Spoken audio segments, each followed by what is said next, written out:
Bienvenidos un día más a nuestra terraza de Gran Vía. Tenemos con nosotros a Ángel Gabilondos, cosecha del 49, que dicen que no fue mala. Don Ángel, gracias por acompañarnos. No, mucho gusto. Y por acercarse hasta la Gran Vía, ¿no? Es un placer estar aquí, en el Esto corazón de Madrid. Un plató casi natural de Madrid. No, es más que natural, es maravilloso. Dicen de usted, ex fraile, profesor, rector, ministro de Educación. Oiga, me dicen que estuvo usted a punto incluso de firmar el pacto, ¿no? Siendo ministro de Educación y que la cosa... Sí, bueno, en cierto modo se hizo un pacto. Yo entiendo que fue un pacto acordado, no firmado finalmente, ¿no? Quizá el momento no era el momento más propicio, al final de una legislatura, pero yo siento que hubo un gran acuerdo social y político en torno a la educación. Lo digo porque políticamente, tal y como está el patio en este momento, y el madrileño también en particular, existe la posibilidad de poder efectivamente alcanzar ese espíritu de pacto, de consenso. ¿Se acabaron las mayorías absolutas? Bueno, yo creo que las mayorías absolutas parecen difíciles, al menos eso parece. Y luego, por otro lado, sí creo que hay que trabajar en un espíritu de acuerdo, consenso y demás. Pero esto no significa claudicar de cualquier manera ante cualquier cosa ni hacer adiciones indiferenciadas sin criterio, ¿no? Pero yo creo que gobernar es acordar. Otra cosa es que la situación es muy difícil y hay diferencias manifiestas en algunos aspectos. ¿Es usted partidario de patear, de pisar una comunidad autónoma como la nuestra, 179 municipios, uno a uno, relacionarse? Yo soy partidario de estar cerca. Hay muchas maneras de estar cerca. Una, desde luego, sí que es patear. Y estar cerca hasta físicamente de las personas, que te vean, que te sientan, que te oigan. Pero hay otras formas de proximidad también, que es tomar decisiones y hacer políticas que tengan como prioridad el bienestar de los ciudadanos. Porque si uno está pateando todo, pero luego las políticas que hace son de distancia, sin tener en cuenta sus problemas, pues esa cercanía me parece más geográfica que real. Hablando de patear, ¿qué hace un Churriurdín, un socio de la Real Sociedad en una comunidad típicamente, no sé si madridista, desde luego madrileña seguro? Bueno, a ver cómo va a gestionar y a negociar eso. Bueno, Madrid es una comunidad muy abierta y muy plural. Yo llevo 40 años viviendo aquí, mis hijos han nacido aquí, yo he sido rector de la universidad de aquí, amo profundamente a Madrid, pero Madrid además se caracteriza porque es un espacio de acogida y de hospitalidad con quienes hemos nacido en otros lugares. No se piden 8 apellidos madrileños para sentirse de Madrid. Es usted muy familiar, de una familia grande, además, sí, 9 hermanos, ¿no? ¿Habrá como leitmotiv en su programa un apoyo especial quizá o una mirada especial a las familias madrileñas? Muchas de ellas sabemos ahora en el umbral de la pobreza, algunas tremendamente necesitadas. ¿Cómo va a atajar ese? Bueno, yo creo que esto tiene que ser una prioridad. O sea, la prioridad es la atención a quienes están en situación de necesidad, de vulnerabilidad, en mala situación, y en Madrid hay muchas personas que están así. Ignorarlo y pensar que esto es un efecto colateral no va con el proyecto del Partido Socialista. Y luego además, no sé, la pobreza infantil o la vulnerabilidad en los servicios públicos o la no accesibilidad, esto me parece determinante. Entonces hay que afrontarlo en muchísimos frentes. Y luego también estar cerca de la familia, pero tener una noción también abierta y plural de lo que familia significa, ¿no? Hay muchos modelos de familia y yo creo que eso se aborda en todos los frentes, se aborda en la educación, se aborda en la sanidad, en la ley de dependencia y sobre todo combatiendo el desempleo, que me parece, o el subempleo, o el mal empleo, o el empleo poco cualificado o de poca calidad. Yo ahí creo que es donde tenemos que trabajar. De sus palabras, por lo tanto, dibujo ya una S muy grande, ¿no? En ese programa, la S de social, ¿no? Sí. ¿Se puede dimensionar socialmente, por ejemplo, la economía? Sí, yo creo que hay una economía social y que además la economía tiene que tener una profunda dimensión social. La economía no es solo la generación indiscriminada de riqueza, no es la dinerología. La economía era una ciencia social antes, al menos era una ciencia humana y una ciencia social. Se estudiaban las ciencias humanas y sociales, incluía la economía. No es una tecnología ni una econometría sin más. Yo creo que si no hay dimensión social en la economía, no entiendo muy bien cuál es su fondo, ¿no? La propia palabra economía indica el gobierno de la casa, la ley de la casa, cómo organizarnos, cómo gobernarnos, cómo vivir. Y yo siento inquietud cuando a veces parece que hay una gran mejora económica, pero luego la vida cotidiana, las condiciones de vida no son buenas, ¿no? A veces se dice, Madrid está bien económicamente, pues no lo dudo. Lo que sí digo es que esto habría que analizar también cuáles son las condiciones concretas de vida en la Comunidad de Madrid. Y hay muchas personas que están en mala situación. Eso es programa al final, ¿no? ¿Es usted más partidario del programa del señor Anguita, que por cierto ha reaparecido ya en meeting público, o más de tierno cuando decía aquello de, bueno, los programas se hacen, pero no crea que siempre para cumplirlos? Bueno, yo creo que es un proyecto de lo que se trata, no solo de ideas.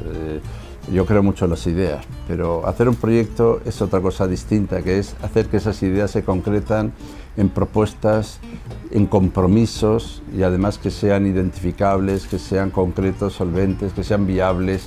Y por eso para mí no solo el debate entre programa o no, sino yo sí creo que hay que hacer compromisos concretos que se puedan evaluar y que se pueda dar cuenta pública de lo que se hace, y además que se pueda exigir al que los ha adoptado en qué modo los ha cumplido.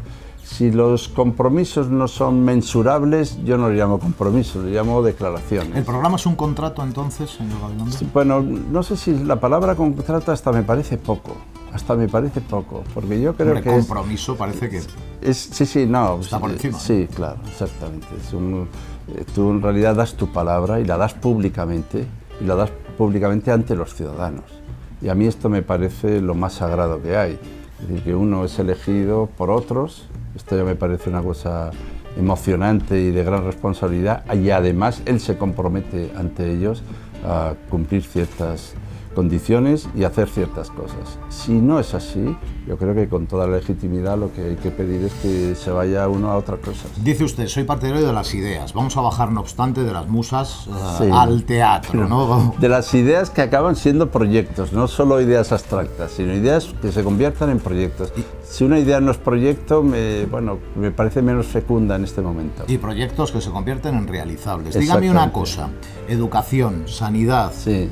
¿Denosta usted lo privado frente a lo público? ¿Se puede ir a una cohabitación público-privada en temas como la sanidad o la educación? Sí, lo que no hay que hacer es discursos de descalificación de lo privado, como si con eso mejorara lo público. No, lo público mejora haciendo buenas políticas públicas, ¿no? Y dándole calidad a lo público. También hay que pensar qué quiere decir público. Público no quiere decir del gobierno. Público quiere decir de todos y de cada uno, de todas y de cada una. Y por eso yo creo que lo que hay que hacer es, en lo que tiene que ver con los dineros públicos, desde luego destinarlos a fines públicos. Y se puede promover la iniciativa y la actividad privada. Pero, por ejemplo, en la educación, España vive un modelo de concierto también, de acuerdo con instituciones, para garantizar valores públicos, como la socialización o universalización de la educación.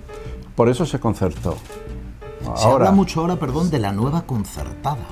Sí, lo que se está hablando es de que se cumpla el criterio y el concepto de lo que quiere decir concertado, ¿no? El concierto era para acceder a garantizar el acceso de todos, universalmente. En un momento en que se cambió la edad de la educación, se amplió, no había centros públicos suficientes. Todo lo que se dijo, bueno, pues concertemos con los que hay para que puedan gratuitamente ir a los centros. Entonces ahora tenemos que velar para que sea así.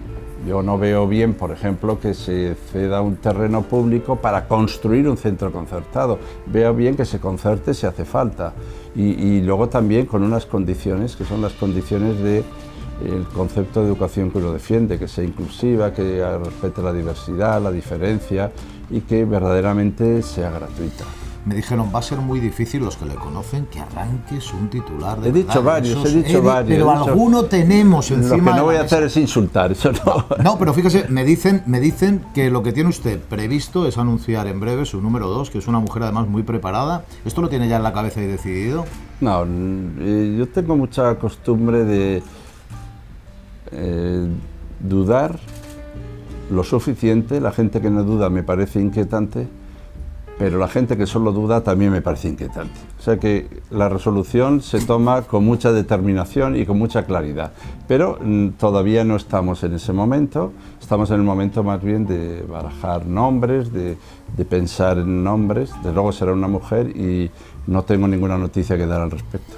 Ya dudaba yo que me fuera usted a dar hoy el titular. No obstante, dígame una cosa, solo una, pero dice, soy presidente de esta comunidad autónoma, amanezco así el día después de las elecciones. ¿Qué hago? Lo primero, esta pregunta es tópica, típica, pero la necesitamos. Bueno, lo primero que hay que hacer es ponerse a pensar hasta dónde ha llegado la confianza que uno ha tenido, ¿no? Ha merecido y en qué direcciones. Y desde luego estar a la altura de las palabras que uno ha hecho y de los compromisos que ha adoptado. Probablemente en ese momento lo que hay que hacer es tomar las 10 o 12 líneas de acción inmediata y ponerlas en práctica prácticamente nada más llegar. Y hay algunos asuntos que tienen alguna urgencia que deben ser abordados muy directamente desde el primer momento. ¿Cuándo presentamos el programa, señor Gabilondo?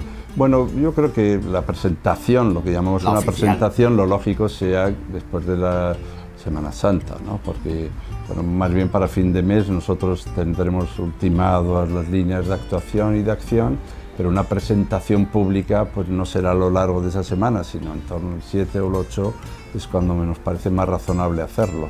Pero esto tampoco es una noticia, quiere decir, tampoco es un titular. Pero este sí que le voy a dar. Estamos grabando precisamente con un eclipse de sol detrás de nosotros. Oiga, sí. ¿Es la corrupción la que está eclipsando realmente la política? Y terminamos. La corrupción hace un daño bárbaro, es absolutamente impresentable, es inquietante y además tiene diversas vertientes. Yo creo que hay corrupciones de muchos tipos y ninguna es presentable. Luego está la corrupción individual de aquellos que se aprovechan de las instituciones, el deterioro que se hace a las instituciones, la pérdida de credibilidad en ellas. Y luego está también una cierta corrupción de los objetivos de la política, que es que parece que creemos que la política es un espacio pues, para la promoción personal, para hacer personajes. Y yo creo que olvidar que la política tiene una dimensión de vinculación directa a las necesidades de los ciudadanos, eso también me parece un modo de corrupción. Pero desde luego, la razón por la que la política o los partidos políticos a veces llegan hasta tocar raíces de la democracia, este malestar ciudadano por la corrupción, me parece que nos lleva a hacer de esto una verdadera prioridad. Hemos de luchar clara y abiertamente y apartar de la política a aquellos que no han entendido que este es un espacio compartido de valores, de justicia y de libertad. Nos vamos, que me da la bronca, pero la última. ¿Partidario de eliminar los aforamientos que decía Cristina Cifuentes recientemente en lo que a los políticos sí, se refiere? Yo no soy partidario, pero no hoy, no cuando llegan las elecciones. El Partido Socialista ha sido partidario de esto y así lo ha defendido. No sé si todos lo han defendido siempre y en las votaciones que ha habido, pero el Partido Socialista encuentra que es razonable que sea así, ¿no? Los diputados de la Asamblea no tienen que ser aforados. En esta terraza de Gran Vía, pistoletazo de salida para una campaña que no empieza ahora porque lleva ya tiempo trabajando, pero de la que iremos dando cumplida cuenta. Muchísimas gracias. Don Ángel, muchísimas gracias por acompañarnos. Nosotros seguimos. Un gusto.